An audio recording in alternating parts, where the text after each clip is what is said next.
والتذكر والنفع والانتفاع والإفادة والاستفادة والحث على التمسك بكتاب الله وسنة رسوله وابتغاء وجه الله تعالى. Bapak Ibu, Alhamdulillah pada pagi hari ini kita bisa berjumpa dalam rangka insyaallah akan sama-sama belajar eh, bagaimana cara melaksanakan sholat khusyuk ya. Alhamdulillah tanpa ada halangan apapun ya, walaupun kita berbeda-beda tempat tetapi bisa disatukan dengan ya alat aplikasi Zoom ini kita gunakan dengan sebaik-baiknya. Semoga apa yang kita lakukan mendapatkan ridha, mendapatkan ilmu yang manfaat dari Allah Subhanahu wa taala. Amin ya rabbal alamin. Amin ya rabbal alamin. Baik Bapak Ibu yang dimuliakan Allah, sebelumnya kami perkenalkan dulu, nama saya Khairul Anam ya.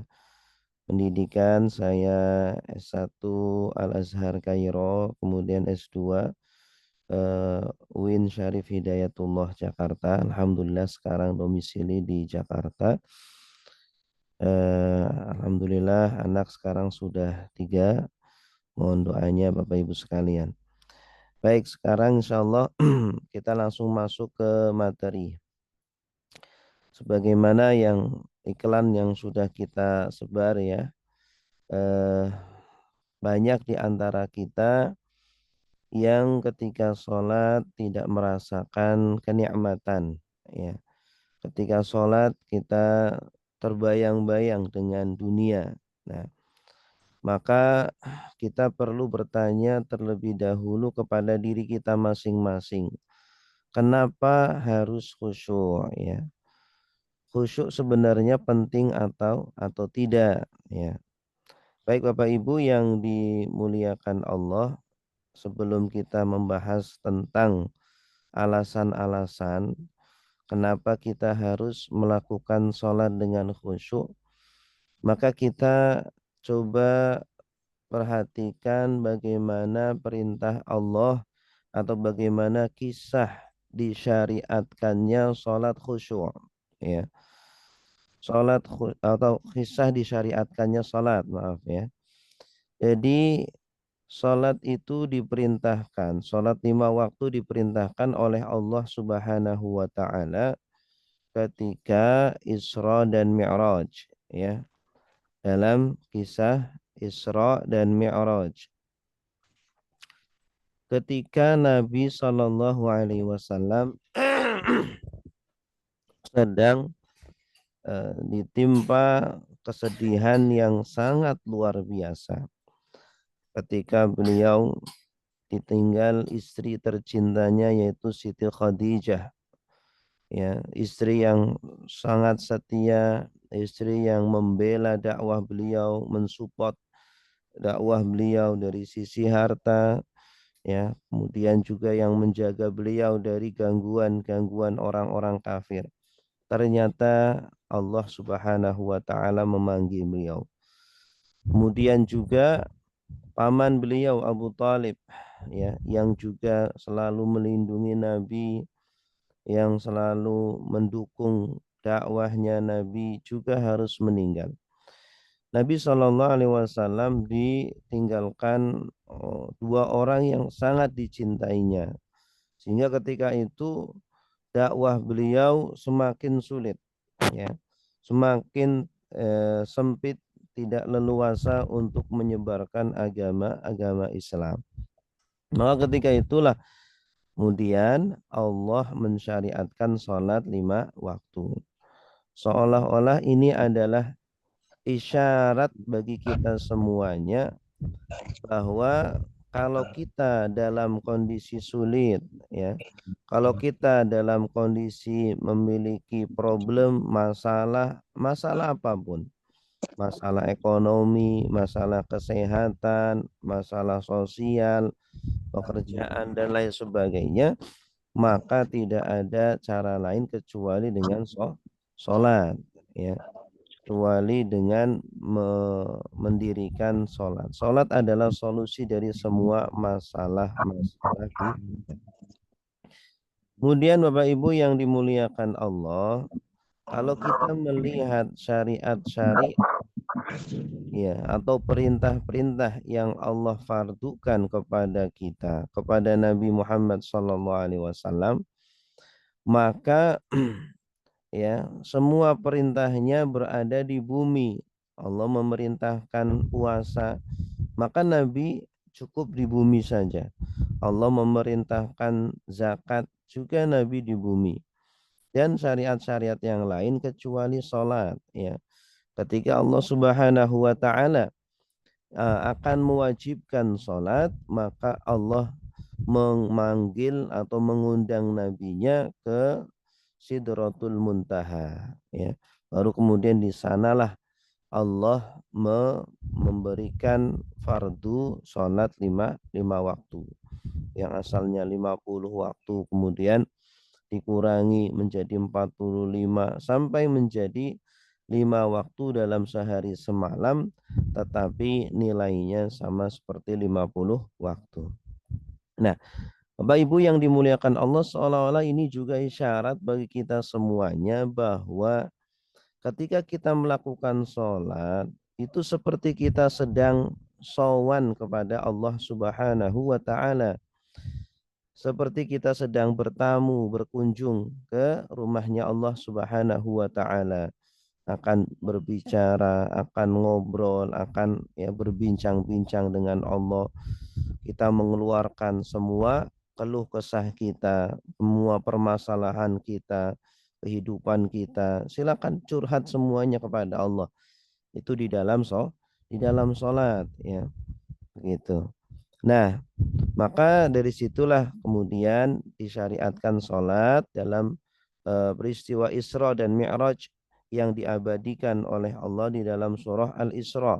Subhanalladzi asra bi'abdihi laylan minal masjidil harami ilal masjidil aqsa alladzi barakna haulahu linuriyahu min ayatina innahu huwas sami'ul basir. Maha suci Allah yang telah memperjalankan hambanya pada suatu malam dari Masjidil Haram ke Masjidil Aqsa yang telah kami berkahi sekelilingnya agar kami perlihatkan kepadanya sebagian dari tanda-tanda kebesaran kami. Sesungguhnya dia adalah maha mendengar lagi maha melihat. Baik Bapak Ibu yang dimuliakan Allah. Nah, sekarang pertanyaannya, ya, kenapa kita harus sholat dengan khusyuk, ya, atau kita cukup sholat dengan biasa saja, dengan cara sholat yang dulu pertama kali kita mempelajarinya, ya. Yang namanya sholat itu harus khusyuk. Para ulama banyak yang memerintahkan bahkan memfardukan, ya. Al-Imam Al-Ghazali mewajibkan kita harus khusyuk di dalam sholat kita, ya. Karena alasannya yang pertama adalah karena itu perintah Allah, ya. Salat ketika diperintahkan oleh Allah, Allah tidak menggunakan kata kerjakanlah salat, lakukanlah salat, tidak, ya. Ketika Allah Subhanahu wa taala memerintahkan salat, coba perhatikan redaksinya. Perintahnya itu menggunakan wa aqimus shalah, ya. Artinya adalah dirikanlah salat, tegakkanlah salat, ya. Atau wa aqimis shalah artinya sama, dirikanlah salat.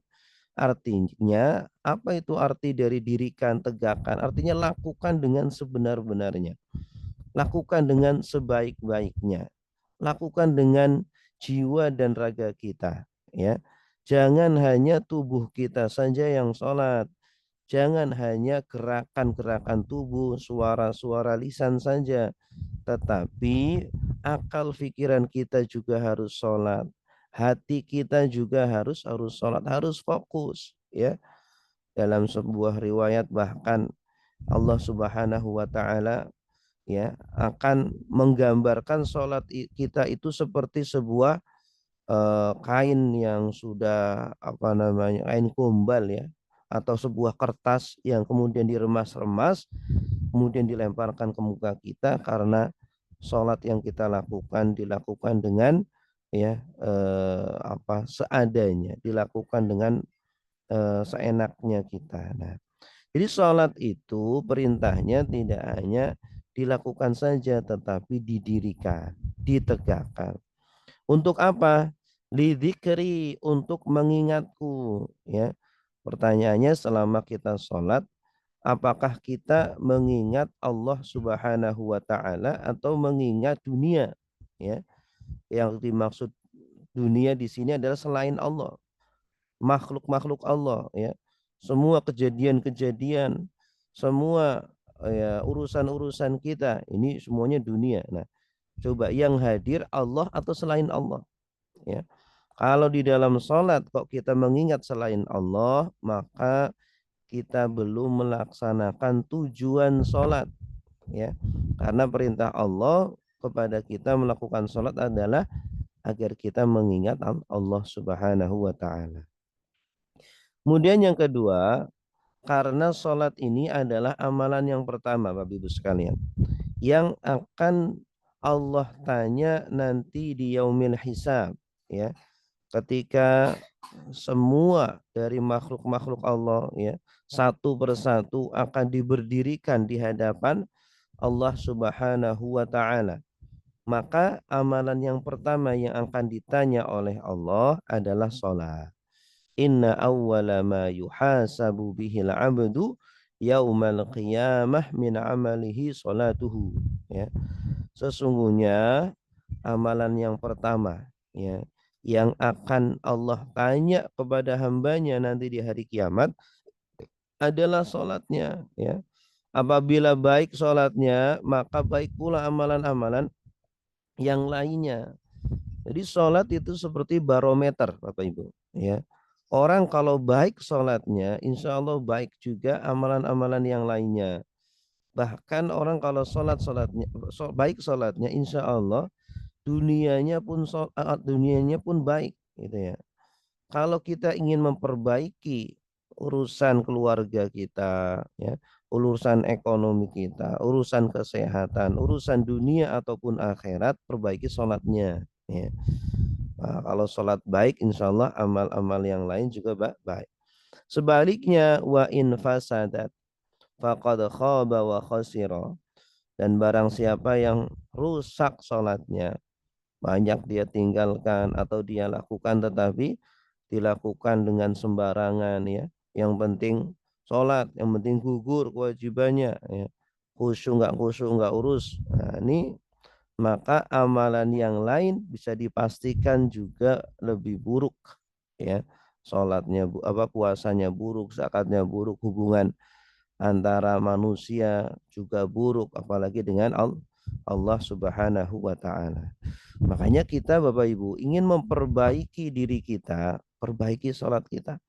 Ingin memperbaiki dunia kita, perbaiki salat kita dengan cara salat dengan sebenar-benarnya ya. Salat tidak hanya badan kita saja yang salat, tetapi akal dan pikiran kita salat. Hati kita juga salat. Fokus ya apa yang kita baca ya, dalami dan hayati ya dan jiwai apa yang kita baca. Kemudian alasan yang ketiga, kenapa kita harus sholat khusyuk ya? Karena ya ada satu riwayat yang mengatakan bahwa ada 6 orang yang 60 tahun sholat tetapi ya tetapi tidak diterima satu pun dari sholatnya. Wa an Abi Hurairah anin Nabiyyi sallallahu alaihi wasallam. Dari Abu Hurairah dari Nabi sallallahu alaihi wasallam, beliau bersabda, "Inna rajula la yusalli sittina sanatan wa ma taqabbalallahu lahu salatan." Ya. Ada seseorang yang melakukan sholat selama 60 tahun Bapak Ibu. Coba bayangkan, 60 tahun sholat tidak pernah tinggal, 5 waktu setiap hari. Tetapi sayang disayang, tidak ada satupun dari sholatnya yang diterima oleh Allah Subhanahu wa Ta'ala. Ya, ini nggak mustahil. Ya, bahkan ini disebutkan oleh baginda Nabi. Loh, kenapa kok bisa 60 tahun tidak ada satupun sholatnya yang diterima oleh Allah? Kata Nabi, la'allahu yutimmu ruku'a wa la yutimmu sujuda. Barangkali dia menyempurnakan rukuknya tetapi tidak menyempurnakan sujudnya, ya. Jadi sholat itu harus dilakukan dengan sesempurna mungkin, ya. Kita kalau bekerja saja itu harus dilakukan dengan seprofesional mungkin kok, ya. Kita kalau bekerja sebisa mungkin kita, ya, melakukan tugas kita dengan sebaik-baiknya. Kita kalau kuliah juga agar mendapatkan nilai yang tinggi, kita lakukan tugas-tugas kita jawab soal-soal ujian dengan sebaik-baiknya. Masalah sholat kita kerjakan dengan seenaknya kita saja, ya. Maka sholat juga harus dilakukan dengan sebaik-baiknya agar mendapatkan, ya, nilai terbaik di sisi Allah Subhanahu wa Ta'ala. Nah, ini orang, ya, melakukan sholat mungkin menyempurnakan rukuknya, melakukan dengan sebaik-baiknya, tapi sujudnya tidak, atau sebaliknya, wa yutimmu sujuda wa la yutimmu ruku'a. Dia menyempurnakan sujudnya sudah bagus, sudah sempurna, tapi rukuknya tidak sempurna, ya. Banyak pikiran-pikiran, ya, yang datang, ingatan-ingatan yang datang di dalam sholat. Ketika sholat ingat ini, ingat itu, ya, sehingga apa? Dia tidak terasa ini saya sudah rakaat berapa ini, sampai lupa ini rakaat berapa, itu ya. Dan memang itu sudah tugasnya syaitan, ya. Dalam sebuah riwayat dijelaskan bahwa apabila kita masuk di dalam sholat itu akan datang syaitan, ada syaitan spesialis khusus yang tugasnya mengganggu orang yang sedang sholat. Ketika kita sedang sholat, dia akan berkata, udhkur kada, ingat ini, ingat itu, ingat ini, sampai kita ingat segala hal yang di luar sholat kita nggak ingat, ya, tidak hadir itu ingatan-ingatan itu. Tapi ketika sholat datang semuanya itu, sehingga kita lupa kita sedang sholat, kita lupa berapa rakaat yang kita lakukan. Gitu. Itu Bapak. Kemudian yang keempat adalah ilmu yang pertama yang akan dicabut oleh Allah Subhanahu wa Ta'ala, ya. Ya, sebelum saya menjelaskan tentang ilmu yang pertama dicabut, bahkan dalam satu riwayat Bapak Ibu, ya, ada yang mengatakan kalau tidak salah tabi'in atau sahabat, ya, salat yang dilakukan tidak dengan khusyuk itu aqrabu ilal adab, itu lebih dekat kepada azab, lebih dekat kepada hukuman Allah Subhanahu wa Ta'ala, ya. Artinya jangan sampai salat-salat yang kita lakukan itu menjadi penyebab, ya, kehinaan kita nanti di akhir. Nah, kemudian yang keempat, dalam satu riwayat akhrajal Imam Ahmad wa Tabrani bi sanadin sahih anna Nabiy sallallahu alaihi wasallam qala, ya, bahwa Nabi sallallahu alaihi wasallam bersabda, awwalu syai'in yurfa'u min hadhihi al-ummati al-khusyu' hatta la tara fiha khashi'an, ya. Awal yang pertama, ilmu yang pertama yang akan dicabut dari umat ini adalah ilmu khusyuk. Jadi Bapak Ibu sekalian, sholat khusyuk itu ada ilmunya. Sholat khusyuk itu ada teorinya, ya. Maka mustahil orang bisa sholat dengan khusyuk kalau tidak pernah belajar ilmunya, kalau tidak pernah belajar teorinya, ya. Ilmunya saja tidak tahu, teorinya saja tidak tahu, bagaimana cara mempraktekannya, gitu kan. Ibaratnya kita mau belajar berenang, ya, atau belajar mengendarai mobil, ya. Kalau kita mau mengendarai mobil kan harus tahu ilmunya, ya, apa yang harus dilakukan, masukkan kuncinya, starter, kemudian injak, apa namanya, ada ilmunya. Nah, kalau nggak tahu ilmunya, asal pencet-pencet saja, asal ya nggak akan jalan-jalan itu mobil, ya. Begitupun kita kalau mau sholat dengan khusyuk itu harus belajar ilmunya. Dan khusyuk itu ilmunya bukan ilmu instan Bapak Ibu sekalian. Tetapi khusyuk itu adalah ilmu keterampilan, ya. Ilmu apa namanya? Keterampilan, skill yang harus dilatih dan dilatih terus. Butuh waktu, butuh pengulangan-pengulangan, ya, butuh latihan-latihan sampai sedikit demi sedikit meningkatlah ya kadar kekhusyuan kita.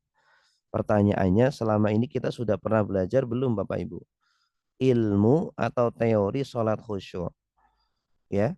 Kalau belum pernah belajar ya wajar saja kalau selama ini kita sholat tetapi masih ingat dunia, kita sholat masih ingat pekerjaan, kita sholat masih ingat kejadian-kejadian, bahkan kejadian-kejadian kita masih muda ingat juga padahal kita sudah tua.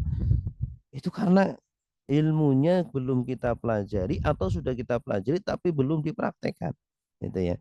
Dan dahsyatnya lagi, ilmu khusyuk ini adalah ilmu yang pertama yang akan Allah cabut dari umat Nabi Muhammad Sallallahu Alaihi Wasallam.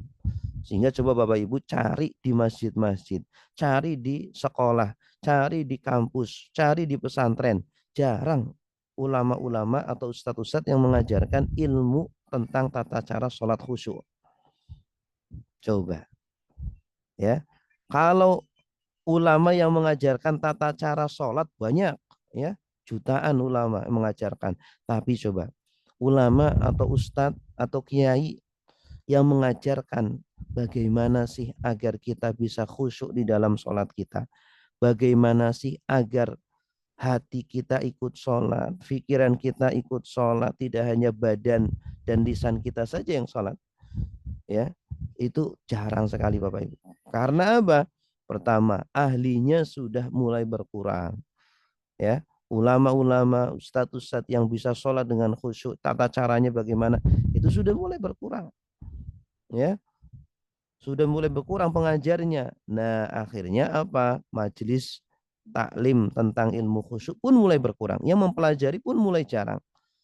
Kalau yang mempelajari mulai jarang, otomatis prakteknya pun lebih jarang lagi, ya. Sampai hatta la tara fiha khasyi'an. Sampai kamu tidak akan mendapati orang yang khusyuk di dalam sholatnya. Ya, coba Bapak Ibu perhatikan dalam soft jamaah ya di masjid, coba dari sekian jamaah yang sholat berapa persen yang khusyuk di dalam sholatnya, gitu ya. Kalau ditanya apa yang dimaksud dengan khusyuk, apakah belum tentu bisa menjawab dengan benar, gitu. Nah, alhamdulillah Bapak Ibu pada pagi hari ini kita dipertemukan dengan majelis ilmu seperti ini.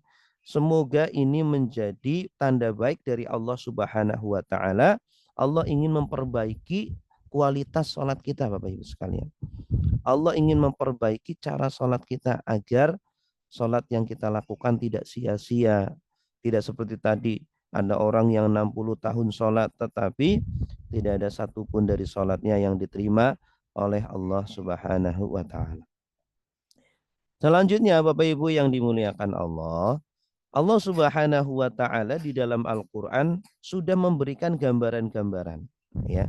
Ada model-model salat ya dari hamba-hamba Allah Subhanahu wa taala ini, ya. Jadi ketika kita salat ternyata Allah juga mengomentari, ini loh hamba-hambaku ketika salat, ada yang salat seperti orang mabuk, ada yang sholat seperti orang munafik, ya, sholatnya orang munafik. Ada yang sholat tetapi sholatnya orang yang mendapatkan celaka. Ada juga yang orang sholat sudah mulai baru khusyuk, ya, sudah mulai menemukan ilmunya, sudah mulai mau memperbaiki tata cara sholatnya, tapi baru masih pemula. Kemudian dia mulai tingkatkan. Ada yang khusyuk yang terjaga, sudah dia jaga. Sehingga setiap sholat yang dia lakukan selalu dalam kondisi khusyuk. Dan yang paling bagus adalah khusyuk yang berkarakter. Ya, sudah terjaga khusyuknya sehingga berkarakter membentuk akhlak yang mulia. begitu.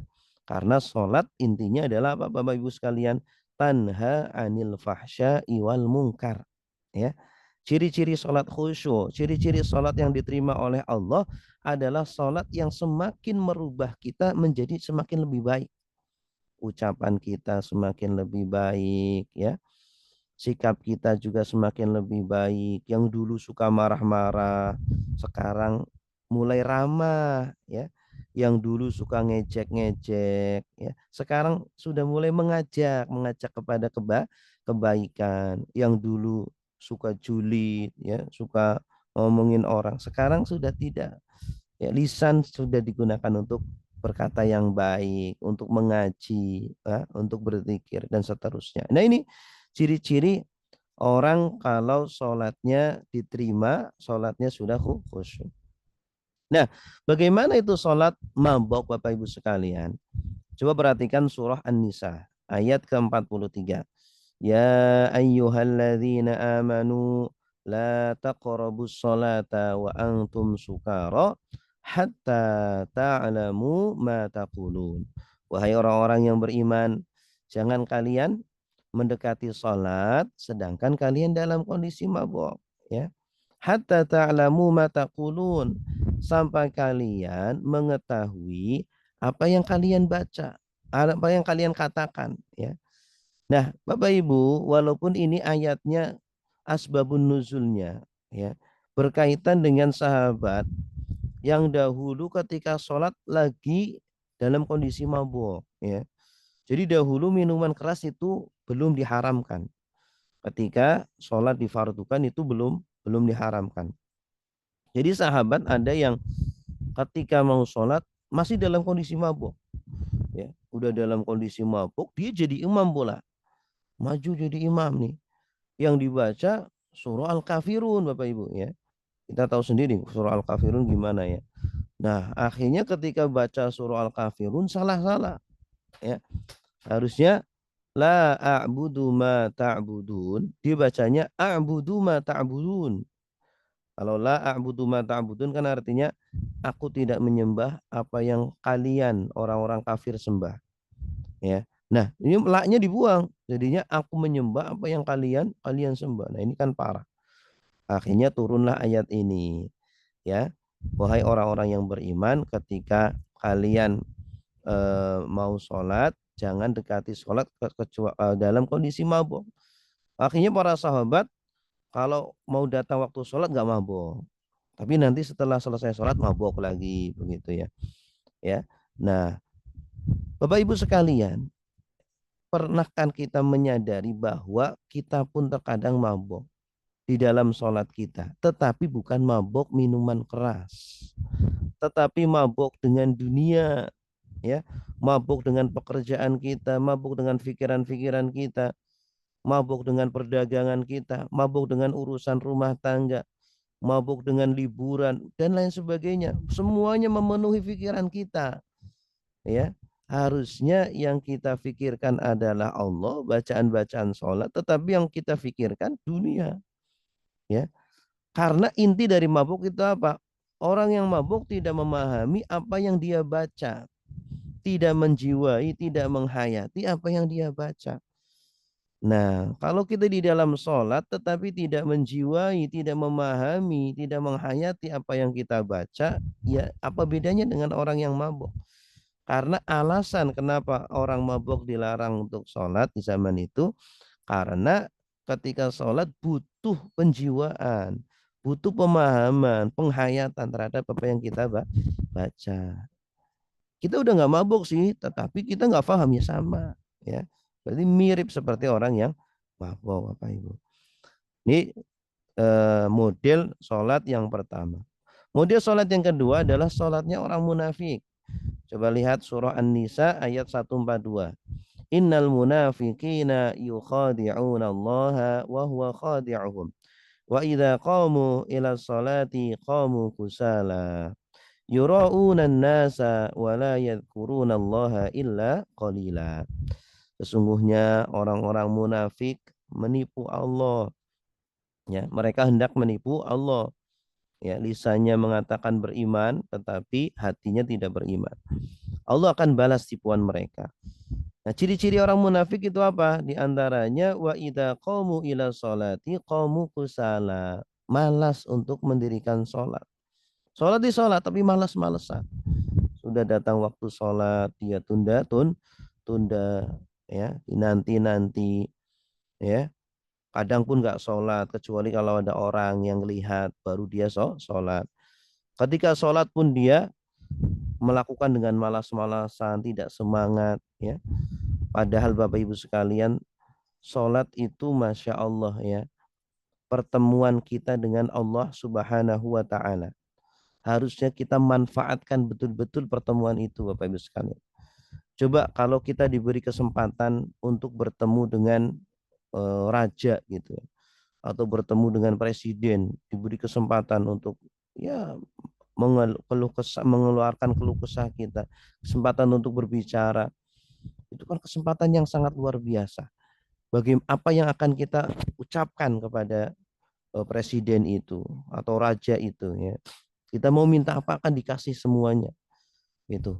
Nah, makanya ketika sholat maka gunakan kesempatan ini. Allah Subhanahu wa Ta'ala memberikan kesempatan setiap hari bahkan 5 kali.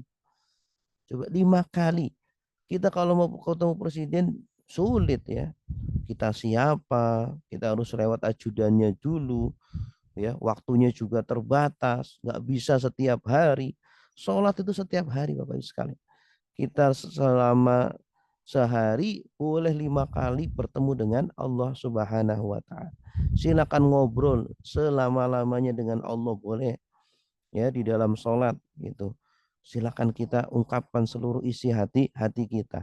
Tapi sayang disayang kita jarang menghayati itu ya, sehingga kesempatan bertemu dengan Allah dianggap biasa saja, sesuatu yang biasa. Besok juga bisa ketemu lagi, besok juga bisa sholat lagi ya, siapa yang jamin besok kita masih ada umur ya.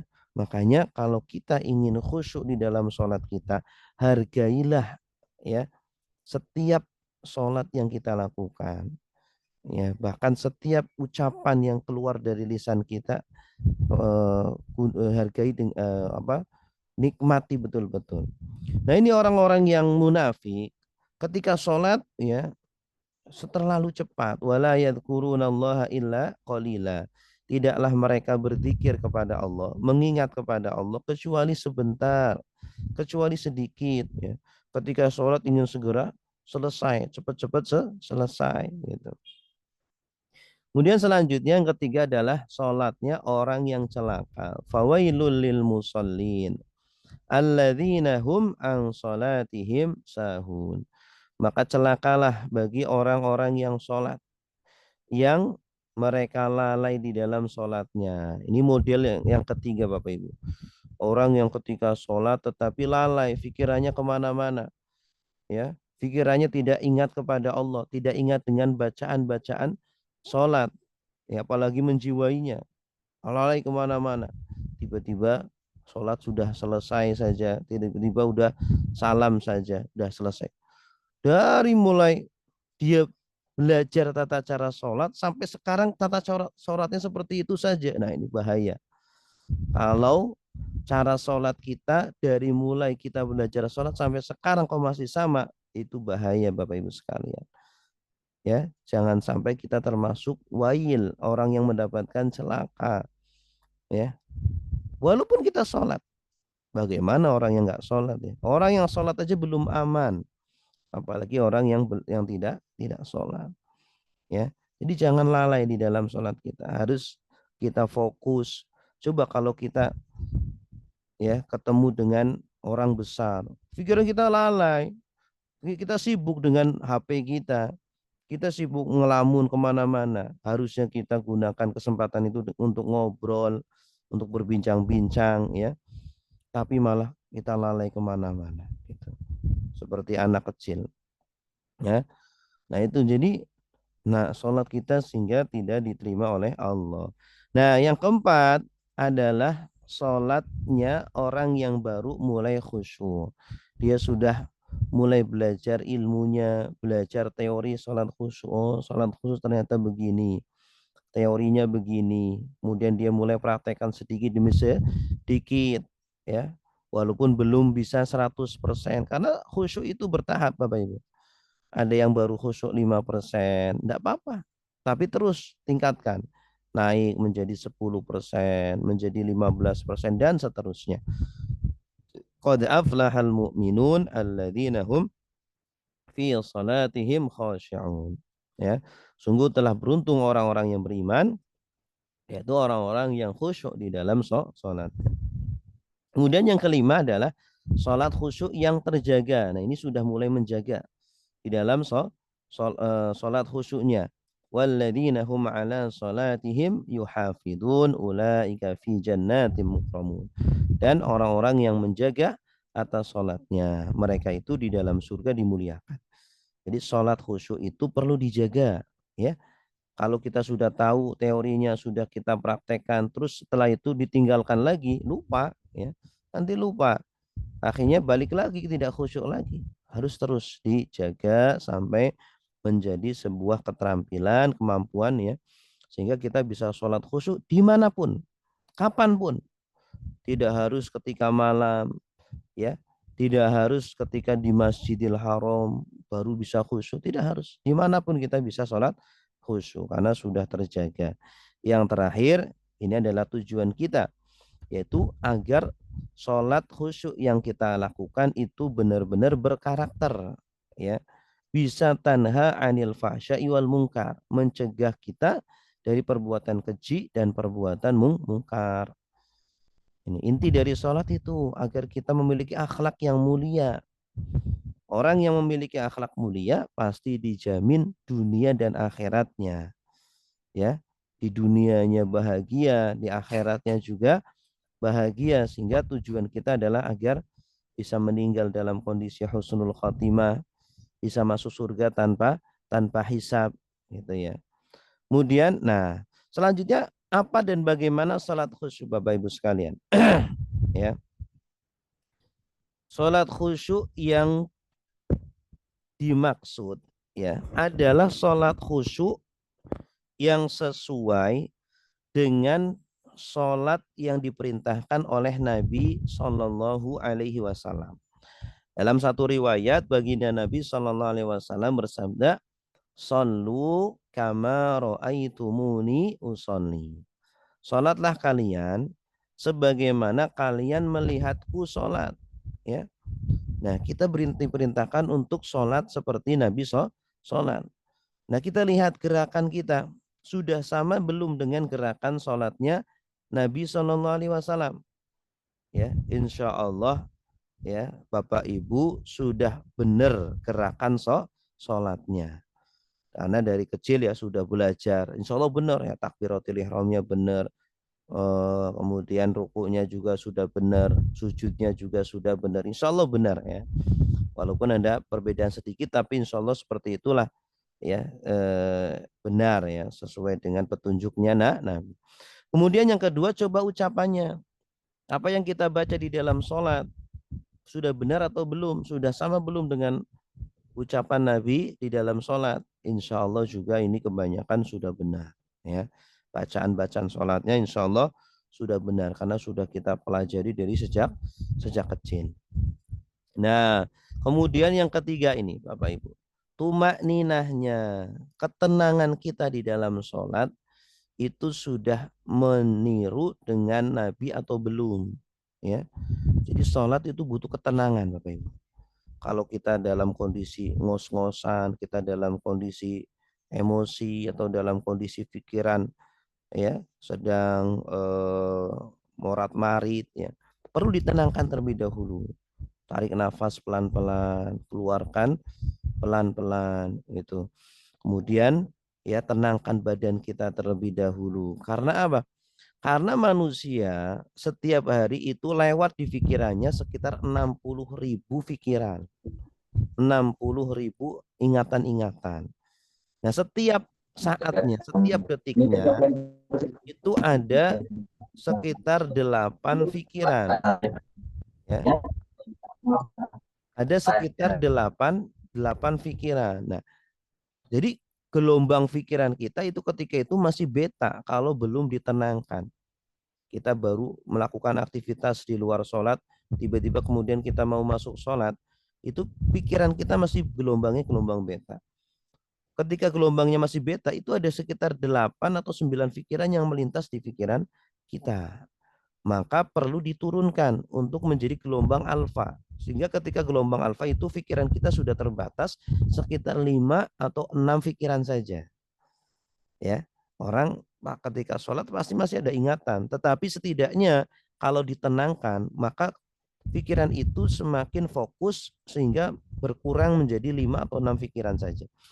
Nah, 6 atau 5 pikiran itulah yang kita isi dengan bacaan-bacaan sholat. Ya, kita isi dengan penjiwaan, pentadaburan, bacaan-bacaan sholat. Kalau sudah diisi dengan bacaan-bacaan sholat, maka insya Allah pikiran-pikiran lain, ingatan-ingatan lain tidak akan masuk ke pikiran kita.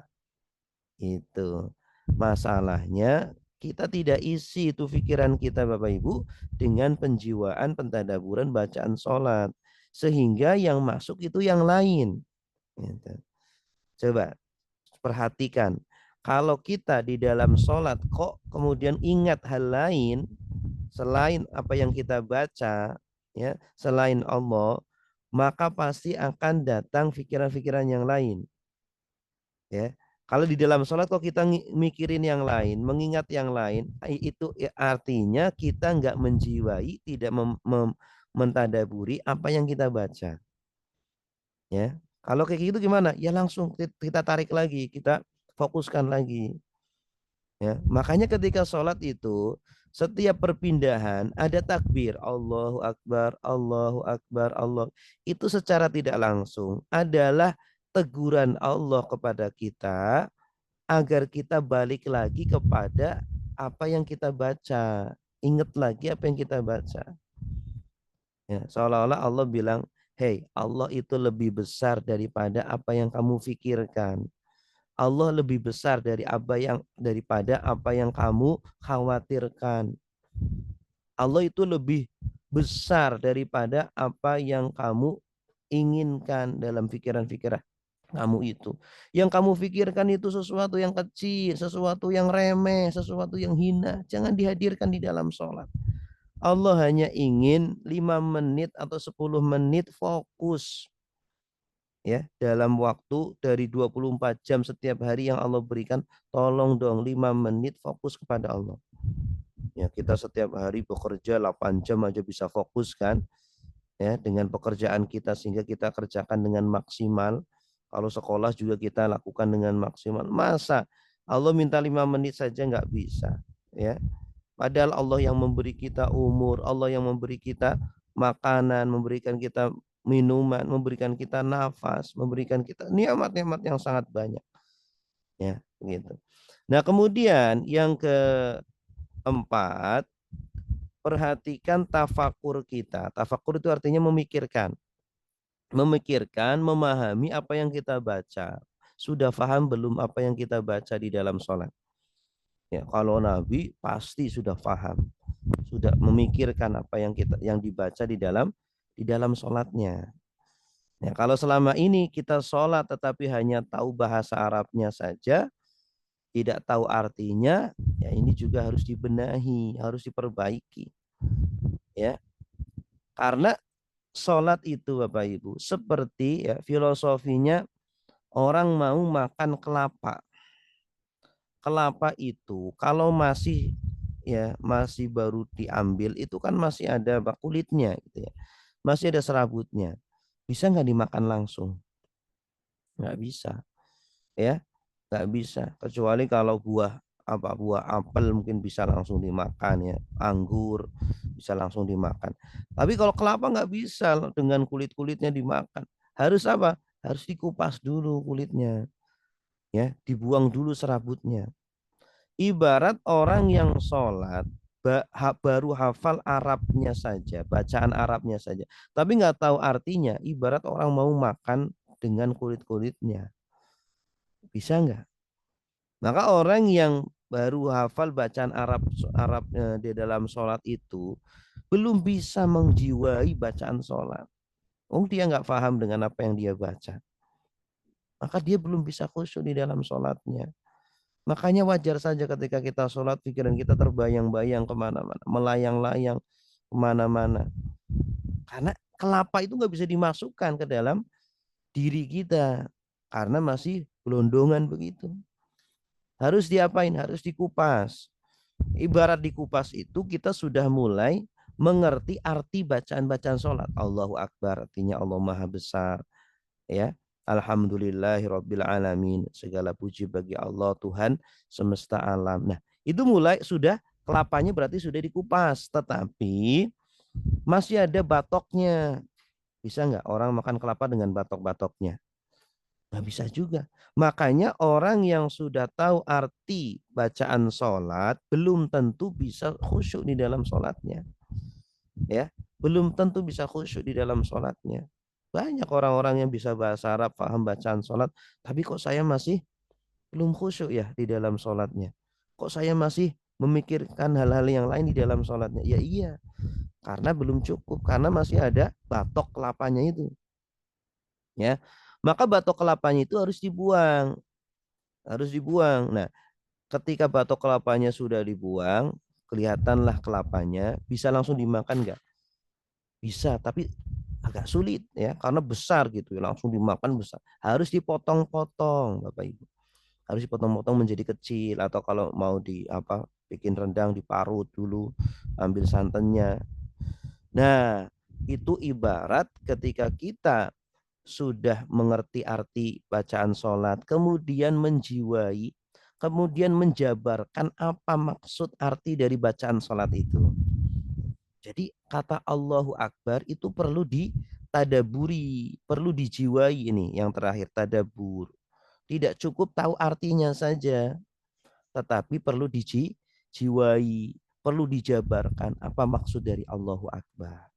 Ya, ya, tidak hanya artinya saja, tetapi harus tahu ya apa arti dari Allahu Akbar, kemudian apa penjabaran dari Allahu Akbar ini. Ya, ini filsafat buah kelapa seperti ini ya. Perlu ditadaburi, kemudian perlu ada kata kuncinya. Jadi setiap bacaan sholat itu ada kata kuncinya. Kata kunci itu ibarat konklusi atau kesimpulan dari setiap bacaan sholat.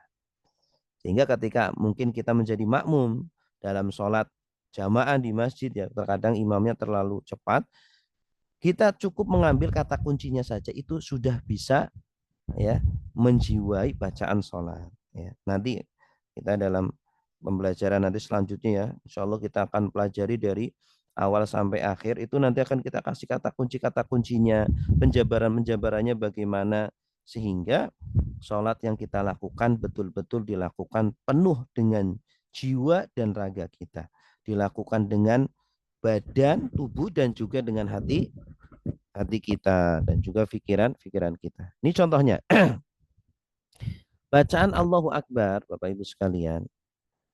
Ini kalau orang baru hafal bahasa Arabnya saja, Allahu Akbar. Ini burung beo juga bisa. Ya, burung beo ngafal bacaan Allahu Akbar juga bisa. Tapi dia disuruh untuk mengartikan, bisa nggak? Nggak bisa.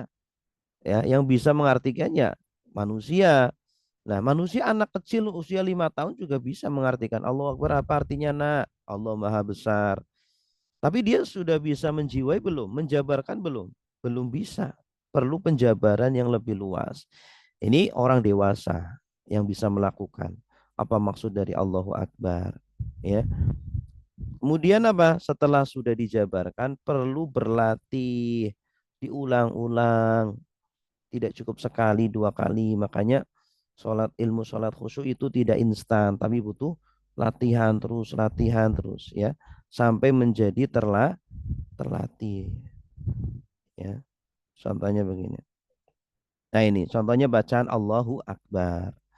Allahu Akbar. Ya, artinya Allah Maha Besar. Nah, perlu direnungkan Bapak Ibu. Ya Allah, Engkaulah Tuhan yang Maha Besar. Maha besar kekuasaanmu, Maha besar keperkasaanmu, maha besar kerajaanmu. Ya Allah, Engkau maha besar kasih sayangmu, ya, maha besar azabmu, ya. Jadi ketika kita sholat, redaksi-redaksinya dijadikanlah Allah sebagai pihak kedua, Bapak Ibu sekalian. Sehingga ketika kita sholat, kita seolah-olah sedang mengobrol dengan Allah, sedang berbincang-bincang dengan Allah, ya. Maka hadirkanlah ya Allah, Engkaulah maha besar, ya. Tidak ada yang lebih besar darimu. Pekerjaan-pekerjaanku, kesibukan-kesibukanku, perniagaan-perniagaan. Semua orang yang saya cintai, semuanya kecil ya Allah. Tidak ada yang lebih penting, tidak ada yang lebih diprioritaskan kecuali Engkau ya Allah. Engkaulah yang maha besar. Gitu. Ya Allah, ya, selama ini saya membesarkan, mengagungkan bosku, mengagungkan pekerjaanku, mengagungkan hartaku, mengagungkan duniaku. Maaf ya Allah, selama ini aku masih belum sebenar-benarnya mengagungkanmu, belum dengan sejatinya, dengan sepenuh hati membesarkanmu ya Allah, mengagungkanmu. Nah ini perlu dijiwai apa maksud dari Allah Akbar. Ini hanya selintas saja ya segini. Nanti kita akan latih dengan audio, dengan suara. Nanti Bapak Ibu cari tempat yang tenang, yang tidak berisik, sendiri saja. Nanti dengarkan audio itu, kemudian masukkan ke dalam hati, diulang-ulang sampai betul-betul bisa menjiwai apa makna dari Allahu Akbar. Sehingga Allahu Akbar yang kita ucapkan itu betul-betul masuk ke dalam hati, masuk ke dalam pikiran kita, ya. Sehingga betul-betul siap kita ketika Allahu Akbar, betul-betul kita tunduk di hadapan Allah. Betul-betul kita mengagungkan Allah, tidak hanya lisan saja kita mengucapkan, ya. Betul-betul kita membuang selain Allah itu semuanya nggak penting, semuanya kecil, semuanya ringan, semuanya remeh, ya. Nah, kemudian kata kunci dari Allahu Akbar adalah kekuasaan dan keperkasaannya. Artinya ketika itu kita ingat keperkasaan dan kekuasaannya Allah yang maha besar, maha dahsyat, ya. Makanya ketika kita sholat diawali dengan ini, sebisa mungkin sampai salam pun kita terus tunduk kepada Allah. Kita nggak berani menoleh kepada selain Allah, baik menoleh dengan pikiran kita atau dengan hati kita, apalagi dengan badan kita, gitu. Nah ini contoh tadabbur bacaan sholat. Nanti ada bacaan a'udzubillahi minasyaitonirrajim, panjang sebenarnya pembacaan pentadaburannya Bapak Ibu sekalian, ya. Nah ini jadi Bapak Ibu yang dimuliakan Allah, sholat khusyuk itu ada ilmunya, ada teorinya, perlu dipelajari. Ilmunya juga nggak instan, perlu dilatih, diulang-ulang, gitu. Sehingga menjiwai kita bisa menginstal diri kita dengan penjiwaan bacaan sholat, sehingga dimanapun kita berada kita bisa menyetel, ya, apa yang sudah kita install itu kita download, kita install, kemudian bisa kita praktekkan dan bisa merubah akhlak kita menjadi lebih baik, begitu. Baik Bapak Ibu yang dimuliakan Allah, itulah yang bisa kita sampaikan pada pagi hari ini, ya. eh, Silakan jika ada yang mau ditanyakan, silakan Bapak Ibu dinyalakan audionya. Saya mau tanya Ustadz ya. Ya, dengan Ibu siapa Sampai di mana? Silakan Bu. saya Ibu Erna di Malang Ustadz. Ya, silakan Ibu Erna. Oke. Insya Allah Ustadz ya, bacaan sholat saya paham. Insya Allah, walaupun ya seperti tadi dikatakan ya kadang-kadang banyak yang tidak khusyuknya. Cuma bagaimana dengan bacaan surat-surat dalam sholat? Karena begini Ustadz, saya kalau sholat itu kadang-kadang saya baca mushaf. Mushaf saya taruh depan, kebetulan ada standarnya begitu. Nah itu kan saya kan belum banyak ya, hampir tidak paham artinya. Ya kadang-kadang ada yang paham begitu Ustaz. Bagaimana dengan itu Ustaz? Ya, kalau membaca surat itu memang ya dianjurkan yang kita paham artinya. Dianjurkan yang kita paham artinya. Kalau kita ingin terus khusyuk di dalam sholat kita gitu ya. Tapi yang Ya. paling terpenting, kalau baca surat Hmm. itu kan nggak panjang sebenarnya. Yang lebih banyak kita baca itu kan ketika takbir, ketika baca iftitah, ketika baca Al-Fatihah, ketika ruku, ketika i'tidal, ketika sujud, tahiyat. Itu yang akan kita fokuskan nanti ya. Itu yang paling terpenting. Kalau bacaan sholat itu kan sesuatu yang berubah-ubah juga. Tapi saya anjurkan kalau ingin bisa khusyuk, kalau kita belum tahu bahasa Arab ya, maka lebih baik ya baca yang kita tahu artinya dulu. Tapi kalau kita sudah paham bahasa Arab, ya pakai nggak apa-apa, silakan. Kemudian diwai, ya karena ilmu ini seperti rumus. Kalau kita sudah tahu rumusnya, maka bacaan apa saja bisa kita install, bisa kita setel gitu, langsung nyambung begitu. Gitu, Ya, Bang. baik Ustadz. Terima kasih. Iya. Assalamualaikum. Waalaikumsalam Baik, warahmatullahi. Pak Ustadz, terima kasih. Mau Ya, bertanya. dengan Bapak Salam. siapa di mana? Ya, saya dari Jakarta, Pak Ustadz Haji Harto. Silakan Pak Harto. Assalamualaikum warahmatullahi wabarakatuh. Begini, Pak Ustadz, Waalaikumsalam warahmatullahi. ada beberapa hal yang perlu saya minta penjelasan dari Pak Ustadz. Yang pertama, ini saran dulu ya Pak Ustadz. Mohon nanti materinya bisa di-share karena bagus sekali ini di grup. Kemudian kegiatan ini jadikan kegiatan rutinitas Pak Ustadz, minimal ya 1 bulan atau bagaimana untuk lebih meningkatkan keimanan dan ketakwaan, dan ini merupakan ilmu yang sangat bagus sekali Pak Ustadz. Kemudian yang ketiga, keterkaitan dengan penjelasan ketika perintah sholat yang dalam surat Al-Isra ayat 1 ada sedikit penjelasan tadi Pak Ustadz, Nabi menerima kewajiban sholat saat di puncak masalah dan kesedihan. Ini mohon penjelasan Pak Ustadz ya. Tadi ada sedikit uh, amanul husni, itu maksudnya apa itu Pak Ustadz?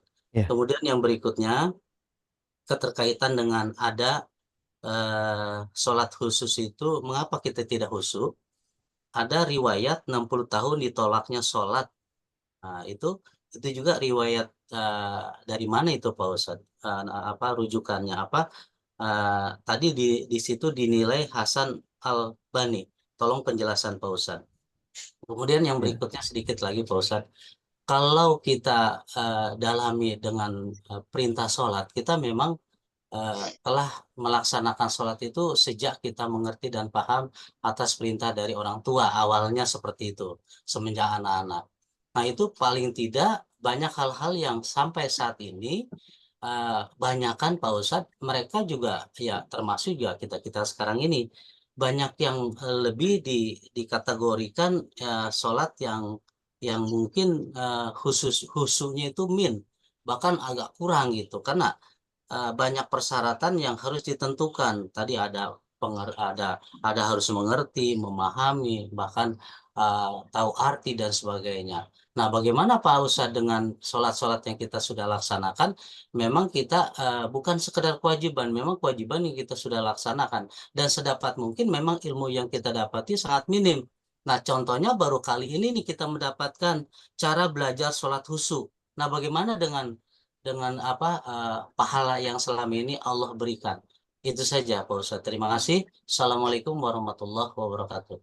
Waalaikumsalam warahmatullahi wabarakatuh. Ini pertanyaan banyak banget ini, Pak. Ini nomor Ya satu Pak tadi Ustadz. apa? Tadi hanya saran aja dua itu. Ah, ah, yang Tolong ber- materi di share, dan oh yang iya kedua materinya. jadikan rutinitas. Mm-mm. Terus yang penjelasan tadi ketika ada turunnya Isra Mi'raj Iya, iya, yang berkaitan dengan iya, Nabi iya. Bentar, menerima. satu-satu dulu. Baik Pak Ustadz. Jadi insya Allah selanjutnya kita akan mengadakan kelas khusus, kelas eksklusif ya bagi yang ingin pendalaman, ingin betul-betul mempelajari sholat khusyuk. Nanti insya Allah Bapak Ibu silakan mengikutinya, ada kelas eksklusif agar kita bisa lebih fokus, agar bisa lebih instan, setiap peserta itu bisa mempelajarinya, mempraktekannya, begitu insya Allah.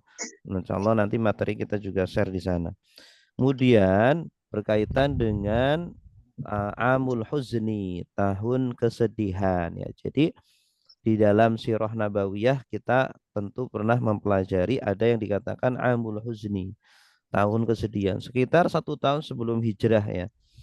Jadi karena Nabi SAW ya ditimpa kesedihan yang sangat luar biasa, ditinggal wafat oleh istrinya Siti Khadijah dan juga Abu Thalib. Itu kan kita saja kalau ditinggal istri bagaimana ya, sedihnya luar biasa.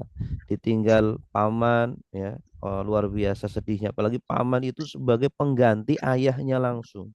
Jadi Abu Thalib pengganti pengganti ayahnya Nabi Abdullah langsung itu. Tinggal Masya Allah. Nah ini sangat menyedihkan sekali bagi Nabi Shallallahu Alaihi Wasallam. Maka kemudian Allah Subhanahu wa taala menghibur nabinya dengan melakukan Isra dan Mi'raj ya, dan memberikan oleh-oleh lah, dalam tanda kutip oleh-oleh salat ya. Seolah-olah ini adalah isyarat ya. Ini isyarat bagi kita semuanya bahwa salat dijadikan sebagai hiburan. Makanya Nabi kan pernah mengatakan ju'ilat li as-shalah qurrata 'ainin li fis shalah. Jadi, Allah menjadikan salat itu sebagai qurrata ain, sebagai pelipur lara, sebagai penghibur saya ya. Setelah capek bekerja, setelah capek berdakwah, setelah capek aktivitas, nah salat itu sebagai penghibur ya, sebagai rehatnya Nabi Shallallahu Alaihi Wasallam gitu.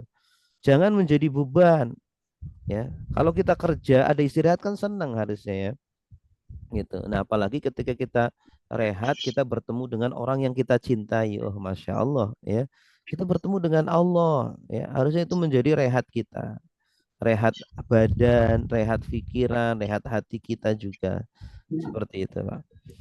Kemudian selanjutnya apa tadi ya Pak? Keterkaitan dengan riwayat 60 tahun ditolaknya sholat, Pak Ustaz. Iya, ini riwayatnya memang Hasan ya. Riwayat Hasan itu masih diterima. Hasan itu kan bagus, itu diterima, para ulama menerima riwayat tersebut ya. Kemudian juga ada di dalam kitab para ulama Ad-Darqutni, walaupun penilaian hadis terkadang berbeda, ada yang mengatakan hasan, ada yang mengatakan sahih, ada yang mengatakan dhaif ya. Tetapi selagi itu dalam masalah fadhailul a'mal, maka para ulama, jumhur ulama menerima riwayat-riwayat tersebut ya, sehingga tidak mustahil ya, isinya juga tidak mustahil, tidak bertentangan dengan syariat ya, isinya tidak bertentangan dengan syariat. Artinya apa? Mungkin, sangat memungkinkan ada orang yang sholat selama 60 tahun tetapi tidak ada satupun sholat diterima, mungkin sekali ya, begitu. Nah makanya dari situlah kita harus memperbaiki sholat-sholat kita. Nah gimana dengan sholat-sholat kita yang sebelumnya, yang tidak khusyuk, yang gini begitu ya. Pertama, kita perlu bertaubat kepada Allah.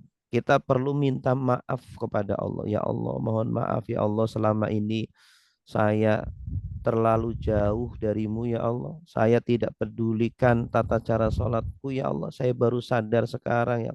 Kita perlu banyak bertaubat. Ya saya juga sama, perlu banyak bertaubat. Kemudian yang kedua, sholat itu Bapak Ibu itu seperti rapot ya. Dalam sebuah riwayat disebutkan ada orang yang keluar dari sholatnya wa ma kutiba lahu illa usyruhu, dan tidaklah dicatat bagi dia kecuali 1/10-nya. Ada yang 1/9-nya, ada yang 1/8-nya, sampai terus ada yang dapat nilai full gitu. Ada yang nol, nggak dapat apa-apa. Artinya apa? Bahwa sholat itu nilainya bertingkat-tingkat. Ada orang yang sholat nilainya dapat 1 doang, atau dapat 2, atau dapat 3, atau ada yang dapat 10 ya. Nah kita nanti sholat-sholat yang sudah lampau gimana? Ya itu tergantung nilai kekhusyuan kita. Oh saya dapatnya 1 nih, ya udah nggak apa-apa, alhamdulillah dapat 1 daripada 0 gitu kan. Dapat 2 alhamdulillah. Tapi yang penting kita tingkatkan terus ya, kita pelajari terus. Yang penting sholat-sholat yang sudah jangan kita ulangi lagi. kita mulai perbaiki ya. Wajarlah orang telat dalam bertobat itu ya wajar daripada tidak bertobat sama sama sekali begitu. Ya, jadi apa namanya? eh, kita perbaiki sekarang. Kita pelajari ilmunya sekarang seperti itu. Ya, dan saya yakin Bapak Ibu juga merasakan kegelisahan ketika dalam sholat. Kok sholat saya begini-begini aja ya gitu. Pernah nggak bertanya gimana ya cara sholat biar khusyuk gitu.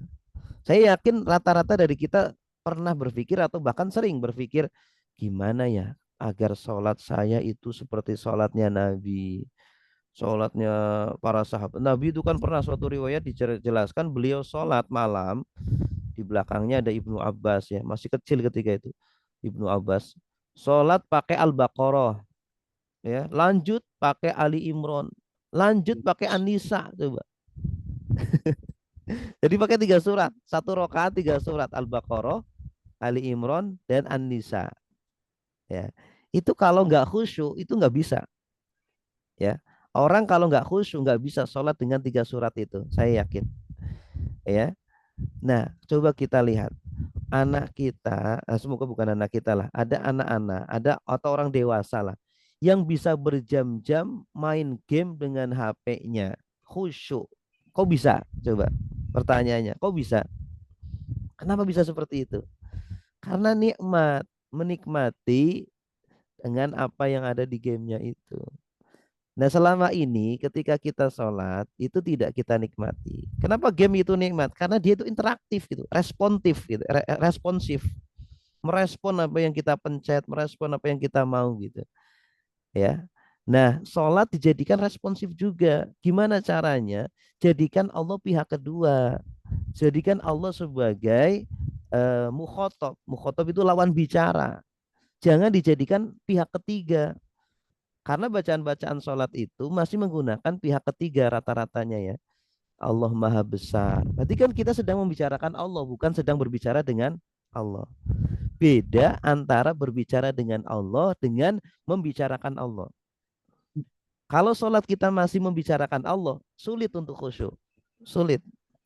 Tapi kalau kita berbicara dengan Allah, insya Allah ya akan bisa khusyuk. Karena kita ngobrol.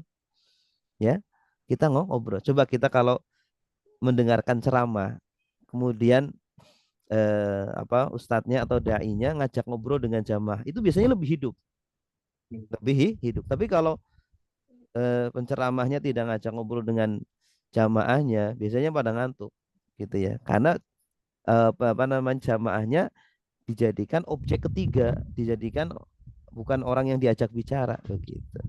Nah, makanya ketika sholat, jadikan Allah sebagai lawan bicara kita. Karena Nabi pun mengatakan bahwa sholat itu, orang yang sedang sholat itu sedang bermunajat dengan Tuhannya.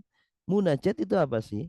Munajat itu berbicara, berbincang-bincang, ngobrol dengan Allah. Kita keluarkan semua keluh kesah kita, masalah-masalah. Kita curhat kepada Allah semuanya. Boleh silakan. Curhat kepada Allah boleh, asalkan jangan kepada makhluk gitu ya. Seperti itu diperbaiki gitu. Ya. Terus Baik, ada lagi ya? Pak Ustadz, terima kasih Pak Ustadz. Ya, sama-sama, sama-sama. Baik, ada lagi silakan.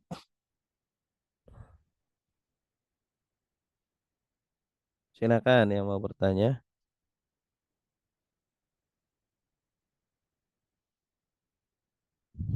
Yes. Assalamualaikum Ustadz. Waalaikumsalam. Dengan ibu Ya, siapa di mana? saya Ibu Hani dari Jakarta Selatan. Jakarta Selatannya mana, Bu? Pasar Minggu, Nah, Antam, Pasar tapi Minggu. Sumatera. Iya, Pak. Oh iya iya. Ya, Saya tebet sini. ini, ya, oh, Tebet, Alhamdulillah dekat. Hmm. Pak Ustadz, nih, saya mau nanya nih. Mm-mm. Insya Allah setiap, saya sholat, saya belajar khusus, saya juga belajar artinya. Cuman kenapa ya setiap lagi habis sujud terus dulu tuh selalu ada bayangan wajah-wajah yang mengerikan. Ini kenapa sih selalu lagi? Terus saya sholat lagi, sujud lagi, berubah-ubah. Itu siapa? Saya bilang saya sampai ya Allah, memang saya pernah dengar ketika sholat itu ada jin, nama jin Hizir apa Hansa itu Hmm. selalu menggoda. Tapi saya tiap sholat tuh mulai dari Al-Fatihah saya artikan dalam hati. Udah menurut pribadi saya udah paham. Cuman ketika sujud, habis dari sujud bangun dari situ, ketika sujudnya selalu ada lewat. Ya Allah, itu apa gitu. Nah, itu gimana ya Pak Ustadz? Saya tuh udah mau belajar husu dengan pelan. Kalau cepat-cepat, misalnya saya ada keperluan apa, saya cepat. Malah nggak ada bayangan seperti itu.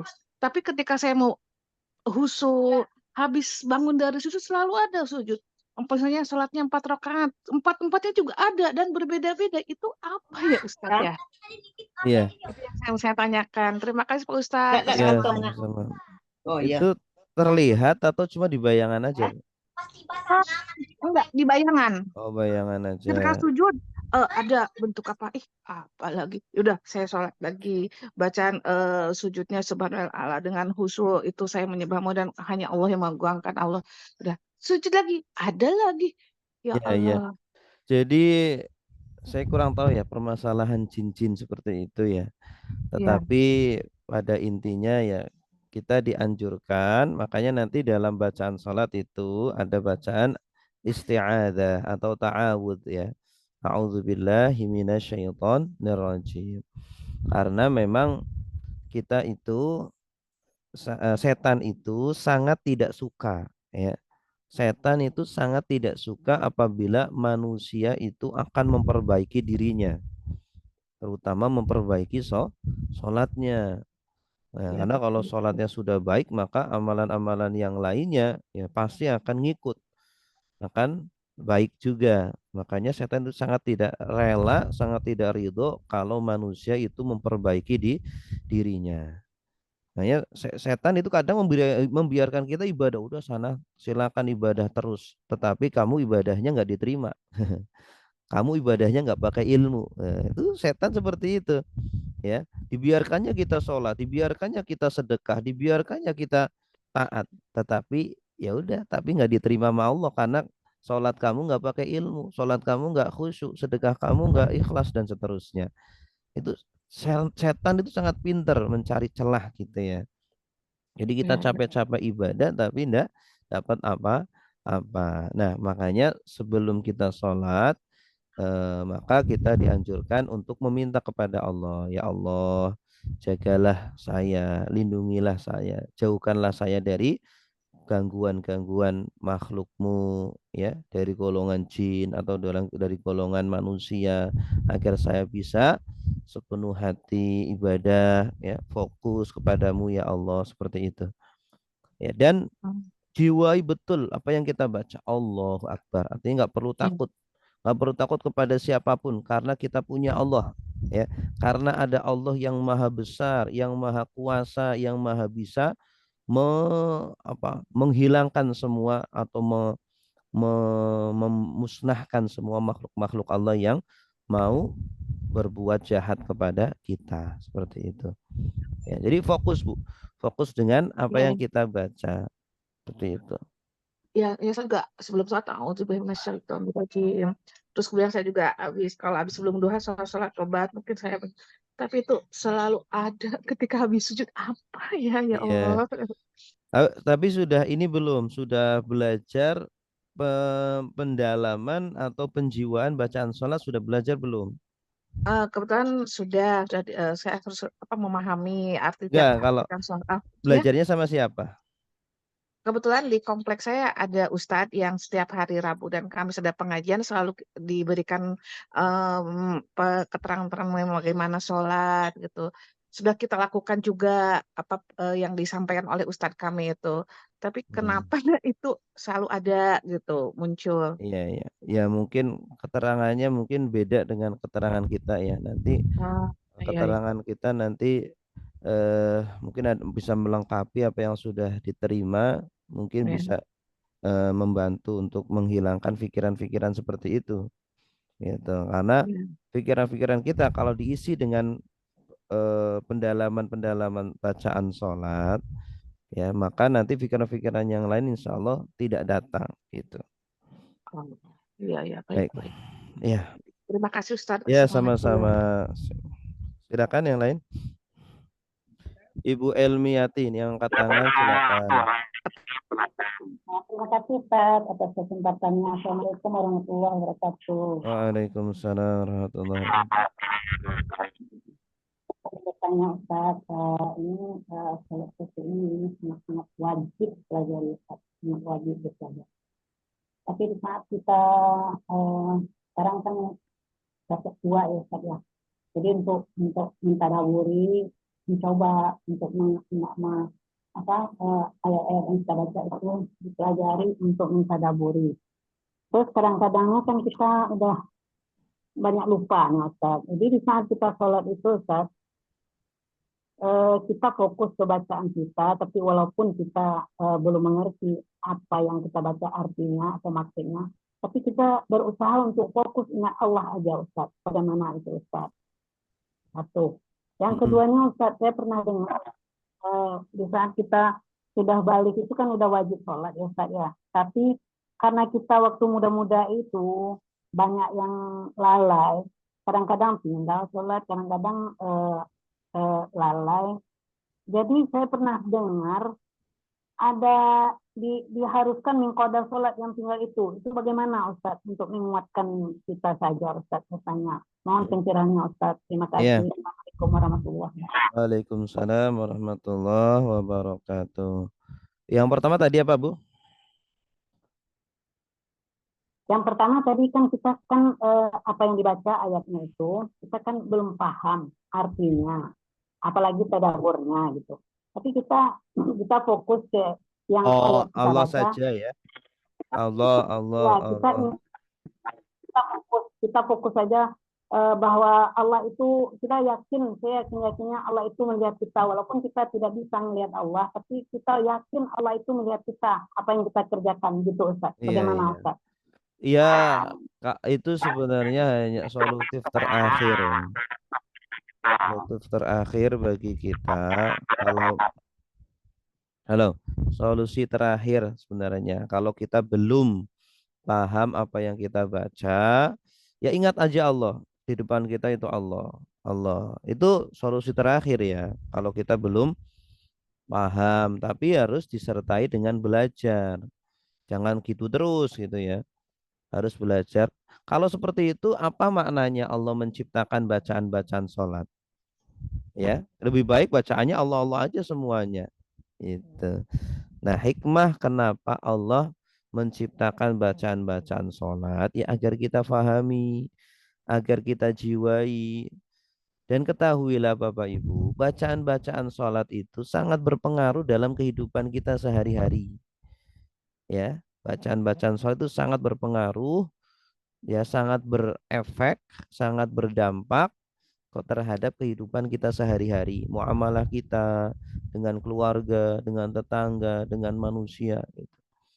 Ya, insya Allah nanti akan kita bahas dalam kelas khusus. Gitu. Jadi ya belajar. Solusinya adalah belajar. Tidak hanya ingat Allah saja. Nah, kemudian yang kedua, sholat-sholat yang sudah lalu tidak kita kerjakan, apakah wajib diqadha? Ya, Nabi SAW bersabda, "Man nama an sholatin au nasiyaha falyusalliha idza dzakaraha." Barang siapa yang tertidur dari sholat atau tidak sholat karena tidur atau lupa terhadap sholat, falyusalliha idza dzakaraha, maka sholatlah apabila dia ingat gitu. Nah, orang yang tertidur saja, orang yang lupa sholat saja harus mengqadha sholatnya, apalagi yang dia sengaja tidak sholat. Ya kan? Logikanya kan begitu. Maka kalau kita ketika muda kita pernah tinggal sholat, itu menjadi hutang bagi kita. Menjadi hutang. Kalau nggak ingat gimana? Ya dikira-kirakan. Ya, apalagi ini utang kepada Allah, utang kepada manusia saja nggak bisa ujuk-ujuk gugur ya, ujuk-ujuk lunas, nggak bisa, harus dibayar. Kecuali kalau orang itu bilang ke kita, udah saya halalkan, sudah saya ridhokan, nggak apa-apa. Nah ini emang kita dengar Allah bilang seperti itu, udah sholatnya sudah saya ridhokan, nggak dengar. Maka kita harus berusaha sebisa mungkin untuk mengqadha sholat-sholat yang pernah kita tinggal di waktu muda, ya semampunya kita ya. Tapi kalau bisa ya, Syekh Ali Juma mengatakan ya, kalau sholat ya, kalau sholat zuhur seumpama sholatnya jangan sekali lah, sholat zuhurnya 2 kali atau 3 kali gitu ya, dengan niat mengqadha sholat zuhur yang dulu gitu, tidak dilakukan. Nah, sholat asar juga sama seperti itu ya, seperti itu Bu. Jelas ya Bu? Oke, terima kasih. Ya, jelas Ya, Ustaz. baik. Silakan yang lain. Lagi Ustaz. Silakan Ibu Ida. Assalamualaikum Ustaz. Siapa dulu deh? Ya, silakan Bu Ida. Ya, Assalamualaikum warahmatullahi wabarakatuh. Waalaikumsalam.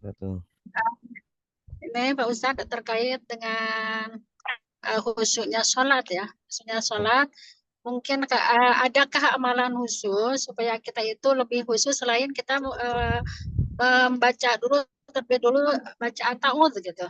Adakah bacaan-bacaan khusus supaya kita khusyuk? Itu ya yang pertama. Terus yang kedua terkait dengan qadha sholat. Qadha sholat itu kan dilaksanakannya tidak pada waktu sholat itu juga ya, kapanpun bisa gitu ya Pak Ustadz.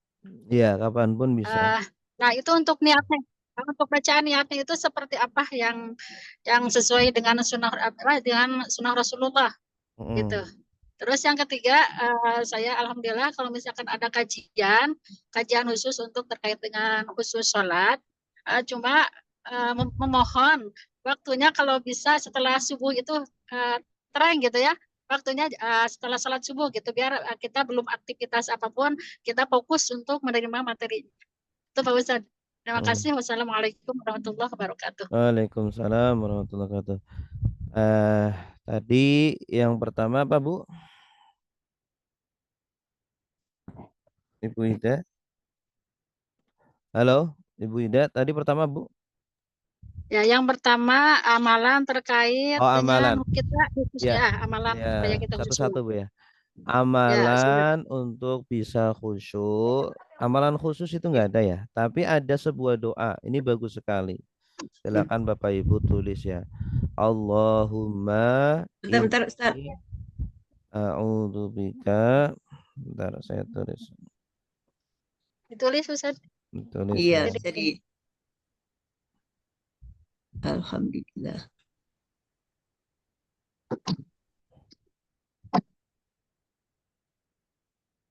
Allah.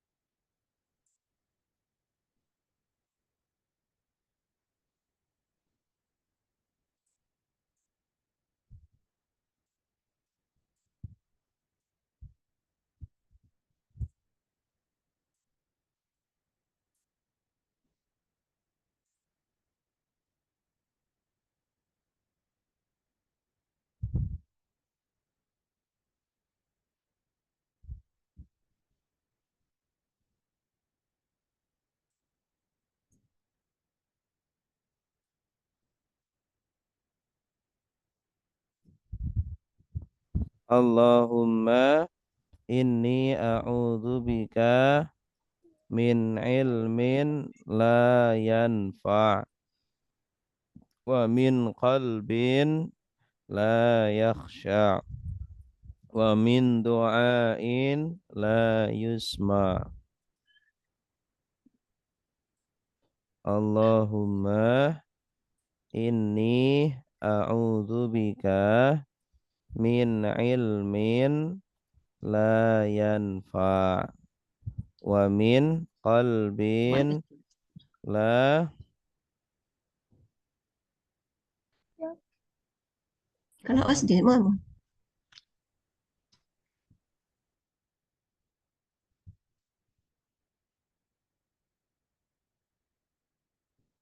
Allahumma inni a'udzubika min ilmin la yanfa wa min qalbin la yakhsha wa min du'ain la yusma'u. Ya Allah, aku berlindung kepadamu dari ilmu yang tidak bermanfaat dan dari hati yang tidak khusyuk dan dari doa yang tidak didengar. Ya, ya. Jadi kita meminta perlindungan kepada Allah dari ilmu yang tidak bermanfaat, dari hati yang tidak khusyuk. Karena khusyuk itu tempatnya di hati. Ya. Dan dari doa yang tidak didengar, artinya tidak diijabah. Gitu. Baik, terus tadi pertanyaan apa lagi, Bu? Terkait dengan qadha sholat. Qadha sholat kenapa? Oh, waktunya ya? Ya, waktu Oh, sama niatnya. iya, waktunya Di sini. bebas. Qadha sholat maghrib nggak harus pada waktu maghrib, karena udah lama. Izin keluar Ustaz. Ada Ya, perlu. Makasih secepatnya. Ustaz. Ya, secepatnya. Jadi boleh dilakukan kapanpun tapi secepatnya. Kemudian niatnya ya niat qadha saja. Saya niat sholat usolli fardhu apa az-zuhri arba'a raka'atin mustaqbil qiblati qadhaan lillahi ta'ala. Yang asalnya adaan menjadi qadhaan itu. Ya, yang penting di dalam hati kita menghadirkan saya mau sholat. Saya sholatnya zuhur. Berapa rakaat apa? Sholat zuhur fardu kemudian qadhaan gitu. Ya. Baik, bentar ya. Sana. Ya, terima kasih Pak Ustadz.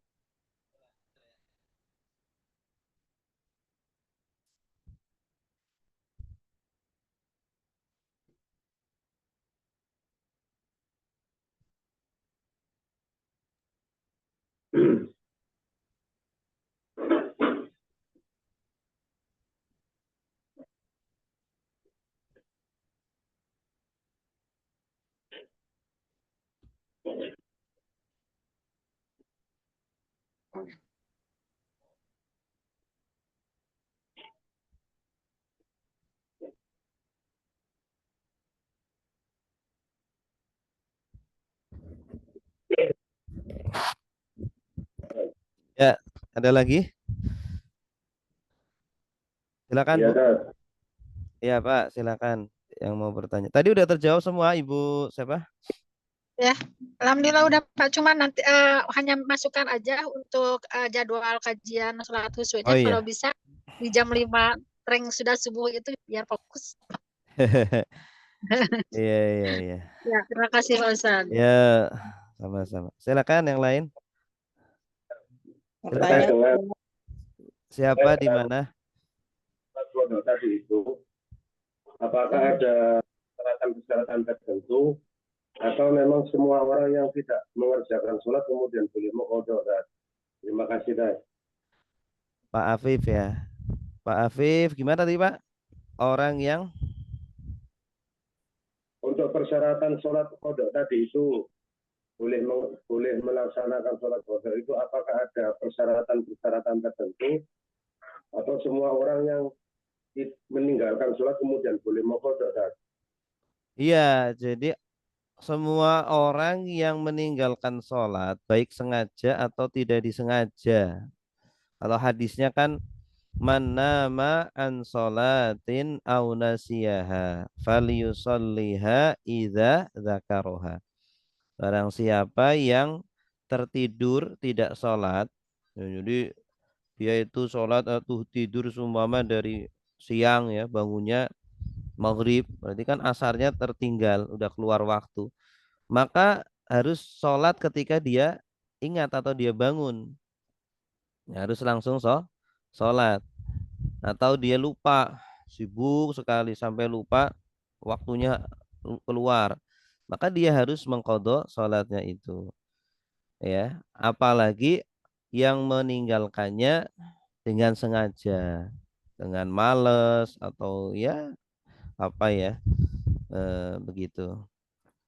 Tidak ada syarat tertentu, Pak. Ya, tidak ada syarat tertentu harus gimana. Pokoknya yang meninggalkan sholat itu menjadi hutang bagi dia untuk melakukannya, ya. Kecuali kalau haid ya, wanita haid, wanita nifas itu kan tidak ada kewajiban untuk ini apa namanya, atau orang kafir yang baru masuk Islam, ya, maka dia tidak wajib mengqadha selama dia kafir, gitu, begitu. Bukannya Ya. Hmm? orang yang habis ini haid katanya pernah saya dengar kalau haid selepas haid dia harus mengkodok. Enggak, yang harus mengqadha puasa, kan ada hadisnya. Ya, Oh, jadi harus umirna tidak biqada'is shaum wala umirna biqada'is shalah. Iya. Kalau sholat diperintahkan untuk tidak diperintahkan untuk diqadha, tapi kalau puasa harus diqadha. Kan ada hadisnya. Ya, Ibu. Gitu. ya, Ya. ya, jadi nggak usah. Jadi kalau yang dikodok itu yang ditinggalkan, yang sengaja ditinggalkan. Enggak, aduh, kalau haid itu memang enggak kalau sudah haid enggak wajib sholat dan tidak wajib di qadha itu. Tapi kalau meninggalkannya bukan karena haid, karena Iya. males atau karena apa tiduran, baik ditinggalkan sengaja atau tidak tetap wajib kok qadha. Setelah waktunya Ustadz, kemarin saya mendapat kajian dari Ustadz di masjid saya, dia bilang kalau kita mengkodok itu kalau maghrib, sebelum maghrib kita harus melaksanakan kodok. Kalau kita sholat maghrib kita nggak ada sholat lain, dia bilang gitu. Setelah sholat maghrib mah boleh sholat, silakan. Setelah maghrib, sebelum maghrib kalau kita mau qadha silakan juga. Pokoknya kalau sholat mengqadha sholat fardu itu ya, itu kapanpun, bahkan waktu-waktu terlarang boleh. Oh boleh. Waktu terlarang boleh. Waktu terlarang sholat kapan? Setelah sholat subuh, ya, ketika matahari terbit, ketika matahari tepat di atas kepala, setelah sholat asar, ketika matahari terbenam, itu kan waktu-waktu terlarang sholat. Tapi kalau qadha, ini sholat fardu, itu wajib harus segera, kapanpun gitu. Kita sempatnya ketika waktu terlarang, ya udah nggak apa-apa. Oh jadi nggak Gitu. ya. Iya. Makasih banyak. Sama-sama. Izin nanya Ustadz, Ya, silakan Ibu siapa di mana? Ibu Fari dari Bangka Belitung. Iya, silakan Ibu Fari. Iya, Bismillah. Terima kasih kesempatannya Ustadz. Mau nanya gini, saya pernah ikut pelatihan sholat khusyuk Ustadz. Itu menemukan rasa dalam sholat. Alhamdulillah sih, kalau sholat pas habis ikut pelatihan itu kita ngerasa sangat khusyuk, bahkan baca Al-Fatihah kadang sampai nangis ya gitu ya. Baca ayat-ayat yang kita paham sampai nangis. Tapi kadang-kadang gitu kan kesininya kan berkurang juga. Nah pada saat kita nggak husuk gitu di dalam sholat, boleh nggak kita baca yang bacaan gini Ustaz? Rabbi a'udzubika min hamazatis sayatin gitu, a'udzubika min ayah durun gitu kan. Suka dibaca kalau kita lapaskan boleh nggak, atau dalam hati aja, atau boleh nggak membaca itu gitu kan? Kan begitu ingat, aduh ini astagfirullah gitu kan, langsung baca itu gitu misalnya, boleh nggak seperti itu Ustaz? Itu yang pertama. Yang kedua mau nanya ini Ustaz, doa sebelum salam terakhir itu misalnya baca doa Allahumma inni a'udzubika min azabi jahannam dan seterusnya sampai akhir gitu, itu dilafazkan atau di dalam hati gitu. Ya. Itu aja Ustaz pertanyaannya. Terima kasih. Assalamualaikum warahmatullahi wabarakatuh. Waalaikumsalam warahmatullahi. Kalau bacaan doa di dalam sholat, kalau selain bahasa Arab itu sepakat para ulama tidak boleh, bahkan membatalkan sholat itu kalau dengan selain bahasa Arab. Nah, kalau dengan bahasa Arab bagaimana? Para ulama berbeda pendapat. Ada yang mengatakan boleh, ada yang tidak, gitu ya. Selain dengan doa yang diajarkan oleh Nabi, kecuali doa yang diajarkan ketika sholat itu. Ya, kalau tadi baca Allahumma Rabbi a'udzubika min hamazatis syayatin wa a'udzubika rabbi ayyahdurun. Turun. Itu memang diajarkan, tapi bukan di dalam sholat. Nah, kalau diucapkan dalam sholat gimana? Para ulama berselisih, ya, berbeda pendapat. Ada yang membolehkan, ada yang tidak. Ya, kalau pengen lebih amannya ya baca di dalam hati. Iya. Kalau pengen lebih amannya baca di dalam hati. Kalau bacaan tadi sebelum salam itu memang dianjurkan. Silakan diucapkan, nggak apa-apa. Oh iya. Allahumma inni a'udzubika min adzabil Masih qabri wa ada. min adzabil nar wa fitnatil mahya wal Iya. mamat wa fitnatil masiihid dajjal. Silakan itu diucapkan karena memang itu dianjurkan di dalam sholat gitu. Itu Bu. Iya, ya itu. Makasih Ustadz. Ya, sama-sama. Yang lain silakan Ibu Tanya, Wirda. Iya, Ustaz, Udah terima angkat kasih, tangan. Ustaz. Ya, Assalamualaikum warahmatullahi wabarakatuh. Waalaikumsalam. Jadi Ustaz, ya ternyata memang Ana pernah mengerjakan waktu haji dulu tahun 96, di saat-saat waktu haji katanya gini, di saat-saat kita sholat zuhur atau apa, itu sholat 4 rakaat itu dilakukan untuk mengganti yang mungkin kita pernah tertinggal. Nah, ternyata kita di negeri kita sendiri sekarang ini gitu, ternyata juga bisa ya Ustadz ya mengerjakan gitu ya. Apa itu? Sholat apa? Ya sholat misalnya waktu kita lohor, kita tambah lagi 4 rakaat, tambah lagi rakaat. Ternyata bisa, anak kira di Mekah aja dulu gitu loh Ustadz. Ya. Dimanapun, jadi dimanapun kita boleh mengqadha sholat-sholat yang dahulu kita tinggalkan. Nah, tapi jangan tertipu dengan kan kadang ada yang menganjurkan ya Ustadz, ayo sholat apa itu?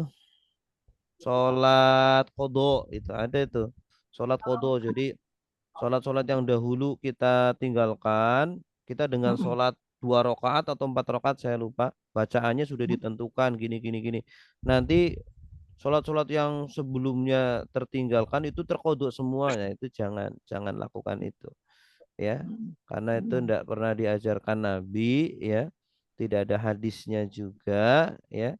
Dan hadisnya Nabi ya itu tadi, mana ma'an sholatin aw nasiyaha falyusalliha idza dzakaraha. Ya udah, kita istilahnya kayak gini. Kita utangnya 1 juta, ya bayarnya 1 juta. Masa utang 1 juta mau bayarnya 1.000? Ya kan? Bayarnya 1 juta juga gitu. Nah, makanya ya lakukan sebagaimana besaran utang kita kepada Allah. Insya Allah kalau ternyata umur nggak sampai ya, tapi kita ada niat untuk mengqadha, kita udah usaha untuk mengqadha, insya Allah diampuni.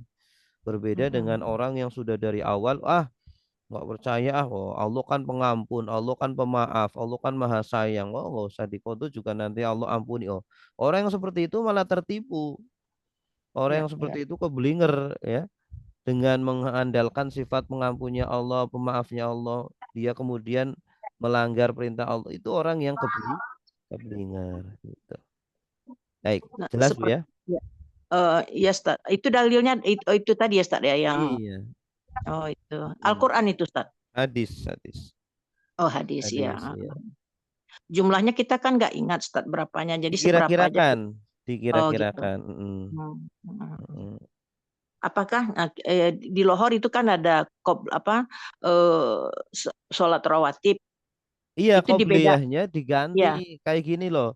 Kita kalau punya hutang, dahulukan bayar hutang dulu, jangan sedekah dulu. Logikanya begitu. Kita punya hutang 1 juta, kita nggak bayar-bayar, tapi sedekahnya rajin. Itu keblinger orang begitu. Harusnya dia bayar hutang dulu, baru baru sedekah. Bayar hutang itu wajib, sedekah itu sunnah. Ya, mengqadha sholat itu wajib. Maka kalau kita punya hutang-hutang sholat, jangan qobliyah dulu. Ya, kalau perlu nggak perlu qobliyah kalau memang nggak ada waktu untuk qobliyah. Lebih baik untuk qadha sholat aja. Oh gitu Ustaz. Iya, begitu. Subhanallah, insyaallah. Syukran Ustaz, jazakallah. Sama-sama. Ya. Silakan yang lain, Ibu Rahmaniar. Saya batasi ya sampai jam 8 lebih 5 menit ya. Silakan. Baik, Ustaz. Assalamualaikum warahmatullahi wabarakatuh. Waalaikumsalam warahmatullahi wabarakatuh. Alhamdulillah, senang sekali bisa bergabung di grup ini. Syukron, jazakallah. Yang pertama saya mau minta tolong Ustaz kalau bisa nanti ada rekamannya biar nanti bisa diulang-ulang Ustaz. Karena ilmu kalau nggak diulang-ulang suka lupa, tergerus dengan kesibukan hari-hari kita. Hari ini mungkin kita komit, besok-besok ya tergerus ya dengan banyaknya kesibukan duniawi. Alhamdulillah saya berusaha untuk terus bisa khusyuk dengan mencoba memahami beberapa bacaan-bacaan yang ada dari sholat itu. Cuman ya tetap saja kadang-kadang ya ada saja yang lewat sehingga kemudian mengganggu kekhusyukan Ustaz. Jadi nanti dari pelatihan ini juga kami juga minta tolong saya pribadi ini ada lanjutannya Ustaz. Ya, Karena insya Allah nanti ada. terutama misal gini Ustaz, dalam pertemuan itu nanti Ustaz mungkin bisa mengevaluasi bagaimana pelaksanaannya udah bagaimana gitu. Karena kadang-kadang manusia itu kalau ada yang evaluasi kan dia akan ya awal-awalnya emang itu ya takut dievaluasi gitu, takut nanti. Ya karena itulah proses pembiasaan pengajaran. Jadi mohon kalau bisa seperti itu. Nah, kemudian yang berikutnya tentang doa dalam sholat Ustaz. Selama ini emang saya sering pakai doanya pakai bahasa Indonesia kalau sujud Ustaz. Sujud. Nah, pemahaman saya yang mungkin masih awam, alhamdulillah tadi ada pencerahan dari Ustaz. Saya baca sebanyak mungkin dengan landasan hadis perbanyak doa dalam sujud gitu. Jadi saya doa banyak-banyak di situ. Apapun yang saya inginkan gitu kan dalam sujud itu. Nah, cuman ya itu kadang-kadang karena saking asiknya berdoa lupa rakaatnya Ustaz. Jadi sebaiknya itu doanya itu di sujud keberapa atau memang seperti kata Ustaz tadi nggak boleh pakai bahasa Indonesia cukup dalam hati. Cuman tetap saja itu doanya di rakaat keberapa lebih amannya Ustaz. Ya, rakaat terakhir Bu. Ya, rakaat terakhir ya. Iya, di rakaat terakhir. Itu Ya. makanya sebagian imam ada yang memperlama sujud ketika rakaat terakhir itu. Itu saja ya, karena memang Iya betul. Kemudian saya pernah dengar ada salah satu Ustadz bilang gini Ustadz, ketika kita membaca Al-Fatihah, ketika membaca Malik Yaumiddin, ya, Iyyaka na'budu wa iyyaka nasta'in, setelah membaca itu kita iringi dengan doa. Itu doanya dalam hati atau boleh dibahasakan Ustaz, gimana Iya, Ustaz? kalau bahasa Indonesia kan tidak boleh. Ya, kecuali di dalam hati. Kalau bisa bahasa Arab silakan diarabkan. Tapi lebih afdol di dalam hati. Dalam hati ya. Kalau bukan memang bacaan yang disyariatkan di dalam sholat. Ya, sama-sama. Assalamualaikum warahmatullahi wabarakatuh. Waalaikumsalam. Yang lain silakan. Assalamualaikum. Waalaikumsalam. Dengan Bapak siapa di mana? Kami sering sholat berjamaah ya di dalam satu masjid gitu. Terus kemudian ada imamnya yang karena berhalangan digantikan dengan orang lain. Setelah digantikan tersebut bacaannya kurang pas gitu ya, kurang pas. Jadi setelah kita ini kita ini kurang kusuk akhirnya. Terus kemudian kita cari masjid lain untuk ini. Jadi kalau imamnya kurang pas itu gimana, Pak Ustaz? Kurang pas di sini itu bacaannya, makrotnya ya. Segalanya itu yang mungkin ya. Iya. Mana? Ya, bacaan sholat itu ada lahan yang jali, ada lahan khafi ya. Ada lahan jali, ada lahan khafi. Ada yang kesalahannya itu yang bisa ditolerir, ada yang ya, tidak bisa ditolerir ya. Nah, kalau kesalahannya yang tidak bisa ditolerir, ya kalau kita tahu bahwa itu membatalkan sholat, ya kita sebagai makmum harus mufarokoh ya. Karena kalau makmum tahu bahwa sholatnya imam itu batal, maka makmum harus mufarokoh. Mufarokoh itu artinya memisahkan diri ya, sholat sendiri. Tapi kalau makmum nggak tahu, ya udah lanjut. Ya, atau kesalahannya kesalahan khafi, lahan khafi masih bisa ditolerir, ya lanjut nggak apa-apa, walaupun mungkin mempengaruhi kekhusyuan kita gitu ya, mempengaruhi kekhusyuan kita. Tapi jangan kemudian, mohon maaf, ya, membuat apa ya, membuat geger di masjid itu. Oh, gara-gara imam ini apa pengganti ini jadi pada pindah, akhirnya kan jadi menimbulkan keributan di masjid ya. Boleh kita semua ke masjid yang lain, tapi kalau bisa diam-diam agar tidak membuat keributan. Takutnya kan seperti itu kan. Takutnya tersinggung juga kan imamnya. Coba kalau kita posisinya pada dia orang itu kan kita tersinggung juga gitu ya. Jadi diam-diam, kalau bisa diam agar tidak melukai perasaan dia seperti itu. Dan memang harusnya masjid itu menyiapkan imam cadangan, jangan cuma imam cabutan begitu aja. Dan kita tanggung jawabnya besar loh, sebagai imam itu tanggung jawabnya besar. Jangan, kalau kita bacaan kita belum fasih, jangan sampai berani-berani maju ya. Kalau coba persilakan kepada yang lain yang mungkin lebih fasih seperti itu ya. ya begitu aja Imam. Pak Ustadz, terima kasih atas Iya, informasinya. ini di mana Pak Marianto? Di Manokwari. Manokwari, jam berapa sekarang? Jam 10 Masya Allah. lewat 5. Iya, Masya Allah. Terima kasih Ustadz. Ya, sama-sama. Baik, kita cukupkan ya Bapak Ibu sampai di sini. Terima kasih atas perhatiannya. Mohon maaf atas segala kesalahan kekurangan kami. Insya Allah nanti kita buka untuk kelas khusus ya, untuk eksklusif. Silakan. Ya, program berapa lama itu Ustaz? Nanti kita kabarkan di grup insya Allah. Jadi jangan keluar dulu dari grup.